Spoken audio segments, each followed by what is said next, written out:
bawat tahanan, mayroon tayong kanya-kanyang pamahiin. Ang iba naghahanda ng mga prutas, yung iba na pinapakinggan nila kung ano yung unang tumunog. Pero itong mga experience ko nung ako ay kabataan pa noon, na ang sabi doon, yung unang tumunog, unang busis, yun daw ang swerte sa bagong taon. Pero noon, ang sabi ng mga ninuno namin na pag ang manok daw, isang kahig, isang tuka.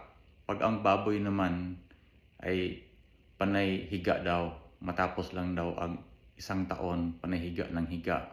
So, meaning katamaran. Pero mayroong isang tunog, yun talaga ang una. Paglagpas ng alas 12 ng ating gabi, yung otot, swerte talaga ang matatamaan niyan dahil bilang surprise lang siyang tumama sa ilong. Yun ang swerte.